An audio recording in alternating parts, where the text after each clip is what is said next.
كما تدين تدان. طيب خل اخذ اخوي بندر. صبحك الله بالخير. صبحك الله بالنور. السلام عليكم ورحمه الله وبركاته. وعليكم السلام ورحمه الله وبركاته. اخوي ابو سعيد. سم. صبح عليك وعلى الاخوان الموجودين. صبحك الله بالنور. اول شيء امس ما حصل بالبرنامج صراحه حرب على القادسيه بدون مجامله بخصوص الاخ محمد صالح يقول القادسيه كبروه. انا برد عليه رد واحد بس.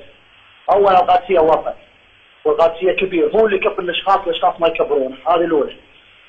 الثانيه بخصوص مجامله الاتحاد القادسيه، هو واضح ان قصد ان الحكام يغشون ما يغشون. السنه هذه صار مصايب بالدوري الكويتي واستفادة فرص والقادسيه انظلم. ما شفت صحفي محايد طلع وتكلم وقال نفس الكلام اللي قالوا على القادسيه.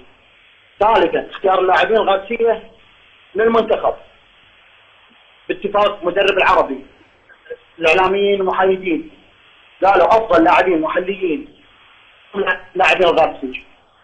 رابعا بخصوص تيشيرت المنتخب والنرخ